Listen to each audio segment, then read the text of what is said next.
This is Robert Kaplan from the Foreign Policy Research Institute in Philadelphia. This is a podcast series about great power rivalry in an age of global demons.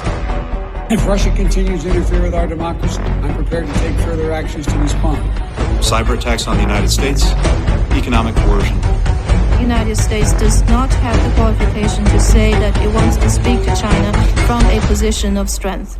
How will conflicts between the United States and China and between the United States and Russia interact with pandemics, climate change, massive cyber attacks, state failures, and other terrors of a global media age? You'll want to listen closely to the breaks because you might be one of the lucky listeners to receive my latest book, The Good American, The Epic Life of Bob Gersony, the U.S. government's greatest humanitarian, as part of a giveaway. With me is the former Assistant Secretary of State for European Affairs, Wes Mitchell. Wes is also, or was also, the CEO and president for the Center of European Policy Analysis, and currently he operates as the co-founder of the Marathon Initiative, a new research institute dedicated to preparing the United States for an age of protracted great power rivalry. Welcome, Wes Mitchell. Thank you for having me, Bob.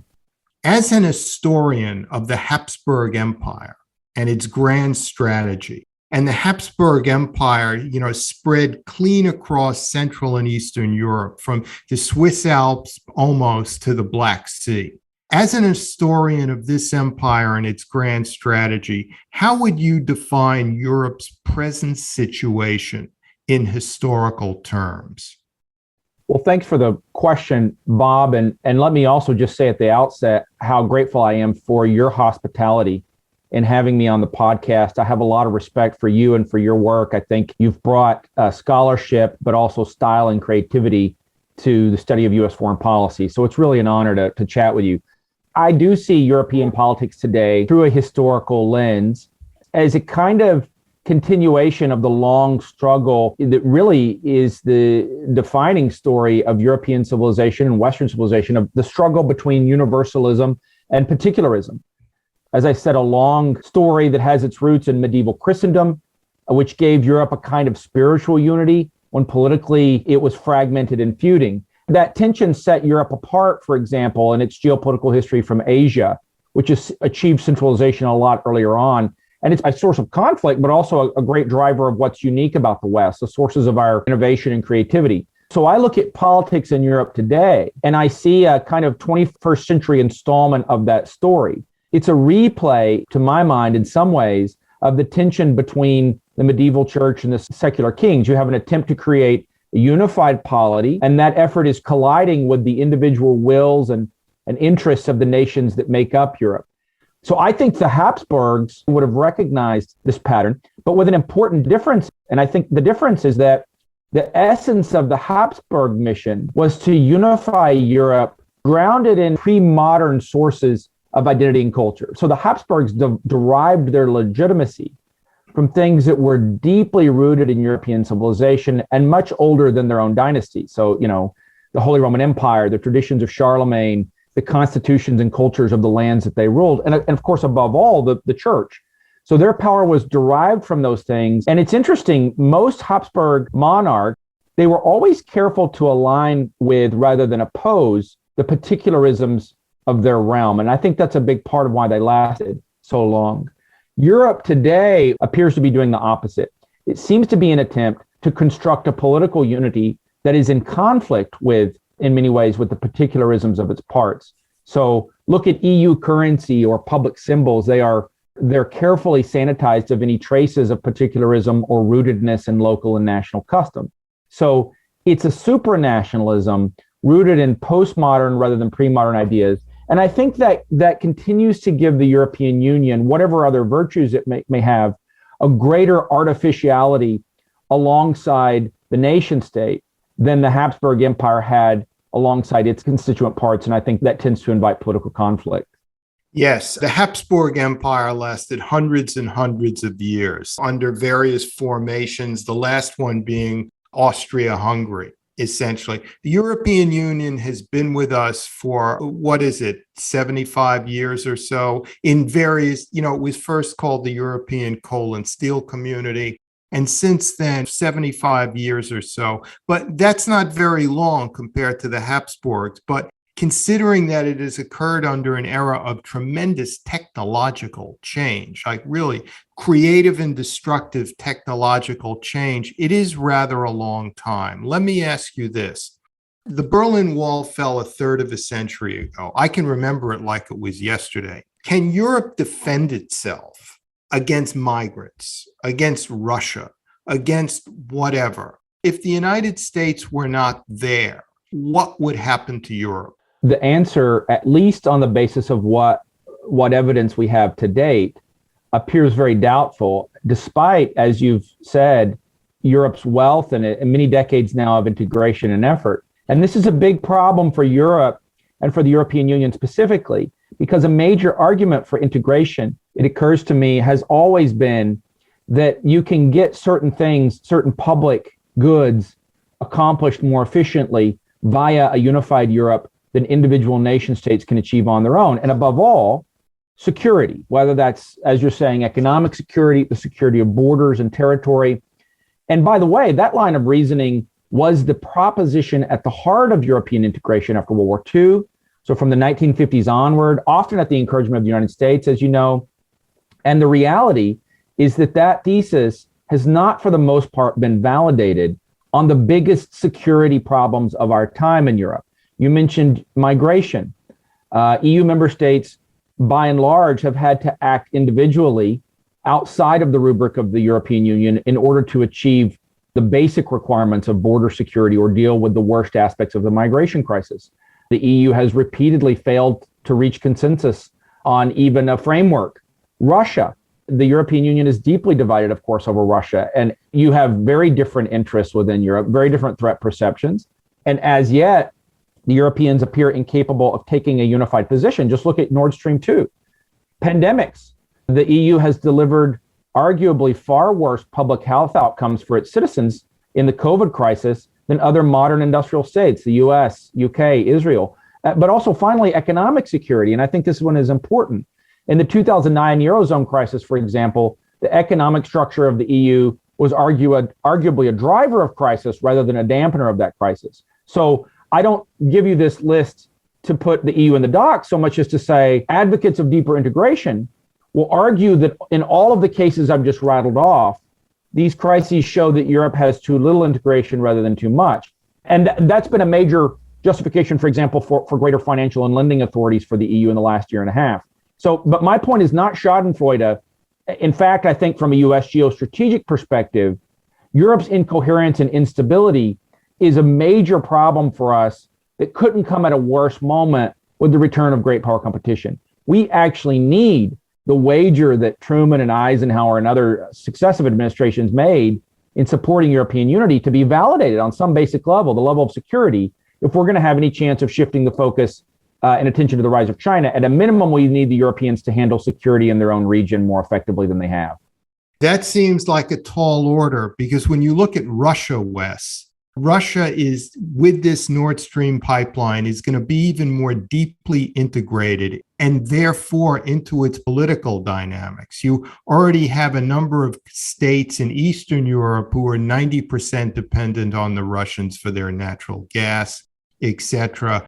The former Yugoslavia still boils without the violence, and they're all desperately hoping to be integrated into the EU. But the EU does not have the stomach to further expand. It seems completely out of gas. So that not just the Western Balkans, but the Balkans as a whole, in my mind, still dither, again, without the violence.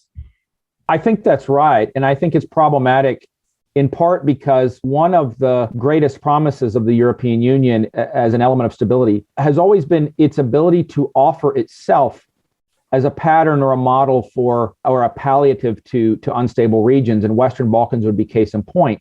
in a way like, a liver that's taking the toxins out of the regions around it. But the reality today, as you say, there are differing perceptions among EU member states when they look east, not only at the Western Balkans, but at Russia and at the lands between Europe and Russia. And this is problematic in part because Russia continues to threaten Europe in the old-fashioned geopolitical way. It threatens the territory of Europe by military means. And that form of competition was supposedly a thing of the past. I think that's what we told ourselves in the 90s. But as we've seen in Ukraine and Georgia, the Russians are quite capable and very willing to take and hold territory. So old-fashioned geopolitics is alive and well in the East, and the Russians have a modernized military and a large nuclear arsenal that has to be taken seriously. The problem is that physical threat of Russia applies overwhelmingly to only the eastern and northern fringes of Europe. So Western Europe, including the biggest, the most populous and powerful states like Germany, don't have that level of exposure. They don't feel threatened by Russia. And that's a source of division. I think it threatens to create almost an internalized buffer zone where you have a cordon of states in the East that do feel threatened by Russia. And then you have an insulated Europe of the West and Atlantic approaches that does not. I think the other threat of Russia is internal and non-military. You've alluded to this, but I think it is the ability to use various forms of pressure to weaken the cohesion of the European alliance with the United States. The Russians have done this for a very long time. Technology provides new ways to do it. And I think the Russians have tended to see the West as politically more vulnerable because of our immense political variegation and pluralism, and that creates seam lines that can be exploited. And I think Nord Stream 2 heightens Russia's ability to undermine Western cohesion. It makes the part of the part of Europe that's richest and most skeptical about the threat from Russia more dependent economically on Russia. And it makes the part of Europe that's most exposed to Russia and feels the most vulnerable, more vulnerable. And so that significantly heightens Russia's leverage in the West, but also its ability to bypass and deny energy resources to the countries in the East. So it's a major driver of instability. When we come back, Wes and I will explore the role Russia plays in European geopolitics.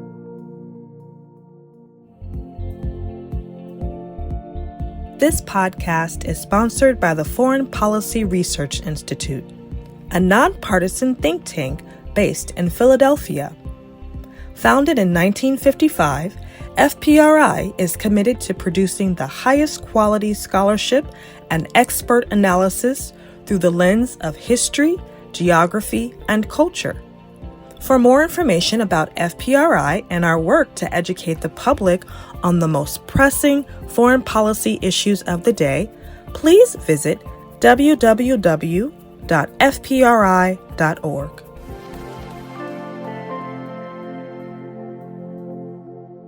The Russian threat against Europe is not new. I was just rereading The Education of Henry Adams, which was basically a turn of the 20th century work. And he was reflecting back on the late 19th century when he was a diplomat in London. And he said the worry about Europe is still Russia. Napoleon faltered in Russia. He swept his army all the way from Paris to the gates of Moscow, and the army disintegrated on him with the onset of winter. And so this is not new. It's just what's new is the technology and the context of it. But the idea that Europe is still like being defined by the threat of Russia. I think that's right. And from a European perspective, there is a variety of assessments of the threat from Russia. And you see those play out in debates within the European Union and NATO. But I think that they are grounded in a kind of myth that Western Europe is not affected negatively by Russia's actions or that it's not threatened. At the end of the day, Russia and its actions in Europe have a far greater impact on the interests and security of a citizen of Holland or Portugal, very insulated states in Europe, much more than they do a citizen of Iowa or Texas. Yet it continues to be the United States that's sending its sons and daughters to defend Europe. And of course, I'm an advocate for defending Europe. But I think General Mattis was right that you can't expect Americans to care more about the security of Europe than Europeans themselves. And to answer your question a moment ago, I think if you took the U.S. factor out of the equation, you would have an even sharper security threat from Russia starting in Eastern Europe, potentially involving the use of military power, but that would very much affect the interests and security and livelihoods of Western Europeans and more insulated states, whether they realize it or not. You know, it seems that the Germans have a good thing going for them. To use them for an example, they're going to get most of their energy from Russia. China is their largest trading partner, or soon will be, and they're being defended by the United States. That's a good deal if you can get it, for a neutralist, pacifistic trending power like Germany. And I guess the Germans, with all their protestations about human rights and everything, look at it quite cynically. Because they know that yes, Eastern Europe is threatened by Russia, but they know the U.S. will have no choice but to defend Eastern Europe. And they're not really threatened by Russia. At least they don't feel themselves to be many parts of their body politic. That's very perceptive, Bob. And, as a longtime student and admirer of Germany and German history, I say this as a committed Atlanticist, but I think it has to be said. Germany, for all the reasons you've said, has a profound interest in continuing a status quo in Europe that lopsidedly places the security burden on the United States. And look, you can't entirely fault the Germans. I mean, they're responding to the incentives of their environment, and those incentives give them a good reason to, in a way, be the quintessential status quo power. I mean, it strikes me that if you were a self-interested German looking at the map, you would want nothing to change. The Eurozone disproportionately favors the export of your products. It surrounds you with a belt of integrated states where you can build your products but also sell them.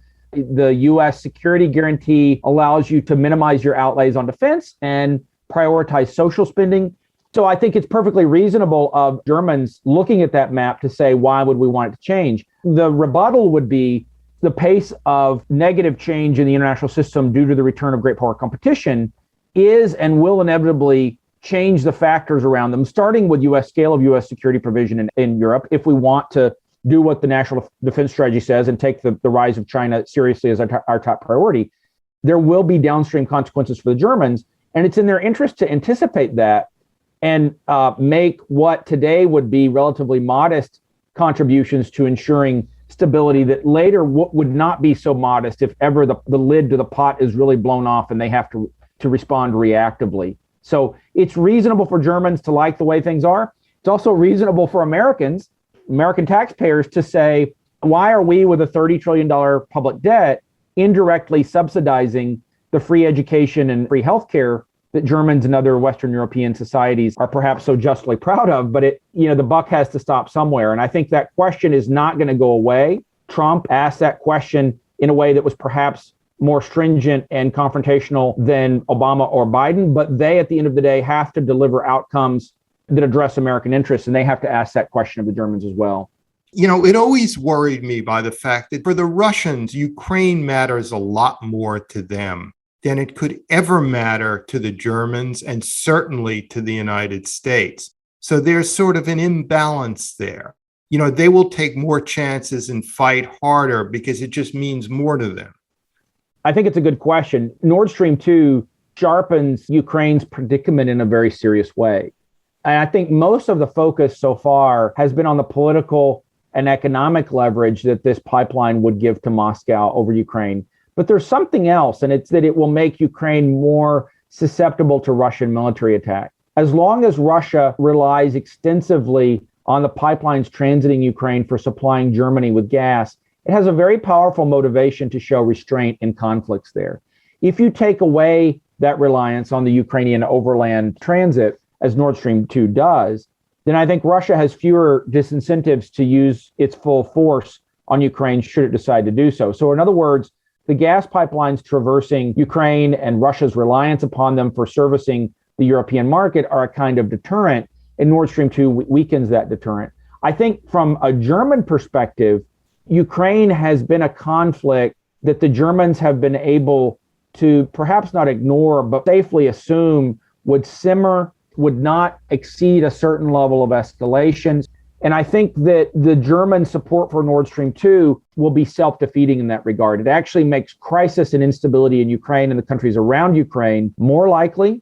at a moment when the United States in coming years just will have less military resources to be able to put towards Europe than it had in the past. So it will raise over time, I think, the benchmark for German security contributions. And in that sense, it runs counter purposes with the German desire to not do more for European security.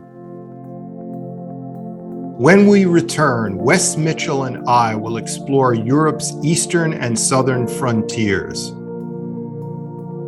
If you're enjoying the Global Demons podcast, you'll also enjoy Robert D. Kaplan's latest book, The Good American, a sweeping yet intimate story of the most influential humanitarian you've never heard of, Bob Gersony, who spent 4 decades in crisis zones around the world. Thanks to our sponsor, Random House, you can win a signed copy of The Good American just by listening to this podcast.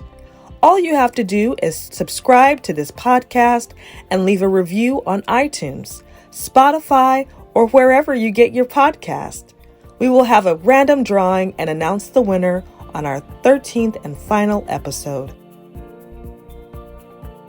Do you agree that the idea of Ukraine joining NATO or joining the EU are essentially non-starters, even though quite a few policy analysts write about it?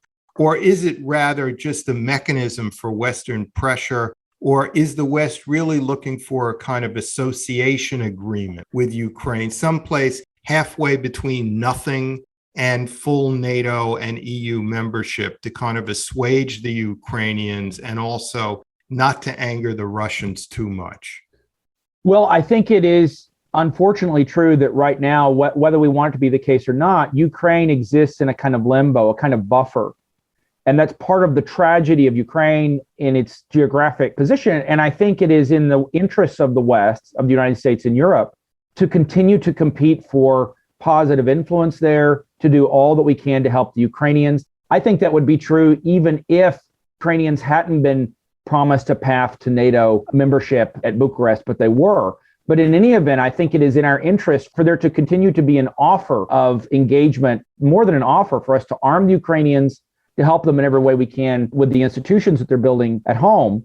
I think it's a prudential question on strategic and military grounds, whether at any given point we would want that help for Ukraine to extend to an immediate actionable offer of membership in the NATO alliance. And I don't think it does any disservice to the cause of Western support for Ukraine to say that right now does not appear to be an auspicious moment to extend Article 5 security guarantees, in this case, to a country that is in a state of simmering or active conflict. That just doesn't seem prudent from my perspective. We should arm the Ukrainians, much as we armed the Afghans during the Soviet invasion. I think we should prevail upon our European allies to arm the Ukrainians and provide succor and support. But we could consider things other than NATO membership in the interim. It's been talked about, for example, the status of major non-NATO ally for Ukraine, which would not convey an Article 5 style guarantee, but would allow the Ukrainians to have better access to certain forms of American military technological help than they can currently get. So I think the name of the game is to keep alive and support an independent Ukraine by all means, but to treat on a prudential basis the idea of NATO membership. Moving to another part of the map. Big question, large theoretical question. Is Europe, in terms of its migration problems and other challenges, moving back south, back to the Mediterranean? You know, a map of the Roman Empire is fascinating, Wes, because you see Southern Europe, North Africa, Lebanon, etc., all united under one rule. And if you think about the problems Europe will be facing, like, you know, Africa is a mixture of enlarging middle classes and economies that will give people the wherewithal, the financial wherewithal to move north where things are better, and also failing states, giving people another kind of wherewithal, with kind of like really absolutist regimes in North Africa and the Levant collapsing, so that we have more refugees. Is Europe no longer free from the problems of its south? Well, it's an astute question, and I think Europe has always had two main sources of crisis, and those have been the frontier in the east and the frontier in the south. It strikes me that of those two today, the South is indeed generating security crises for Europe that have a far greater impact on day-to-day European politics. And that comes as a surprise to a lot of Americans who are accustomed since the Cold War to thinking about Soviet tanks and the threat from the East. And the Russian threat certainly remains, and it's a very compelling and serious threat, as I've said here today. If you measure it in demographic, economic, political terms, I think the gravitational pull of Europe's focus is more and more to the Mediterranean. And the main reason for that, as you've alluded to, is, of course, migration. And the scale of the movement of people that has occurred from North Africa and the Middle East since the start of the migration crisis in 2015, I think you would have to go back to antiquity to find movements of people on that scale. It certainly is far greater than the displacement of people after the Second World War. Europe has so far proven very susceptible to the effects of those movements. The political ripple effects have been enormous in European elections. I don't think you can understand Brexit fully without understanding the reaction to that crisis. Much of the feud between Visegrad countries and Brussels today stems from the management of the effects of that crisis. And as I've already said, I think 6 years into this crisis, the EU is still groping for an effective, coherent set of policies on migration. I think there's an inherent tension between the provisions of Schengen, which provide for borderless travel in the European Union, and the provisions of the Dublin Agreement, which require migrants to be dealt with by the member state on the site where they land. And the inability of the European Union to really resolve that tension is, to my mind, what has prompted certain countries, I think early on of Austria, for example, to certain EU countries to circumvent EU channels and develop national policies for border security. So that tension has not been resolved. I think even though the numbers fluctuate year in, year out, the demand signal remains. Most European countries don't have many repatriation treaties with the places in question. And then when you factor in Europe's own low birth rates, the proportion of young men in the migration, I think you have a serious problem that will continue to generate ripple effects in European society and politics for many years to come. Yes, I think Europe is really emerging as the fight club, between Russia, China, and the US on a geopolitical level, and the closest destination for ambitious migrants from the Middle East and Africa on a demographic level. With that, thank you so much for joining me in this edition of Great Power Rivalry in an Age of Global Demons. Thank you for having me, Bob. It was a pleasure. Thank you for listening to this episode of the Global Demons podcast, brought to you by the Foreign Policy Research Institute. If you've enjoyed this episode, please subscribe anywhere you get your podcasts and visit our website at www.fpri.org. For the Foreign Policy Research Institute, I'm Robert D. Kaplan.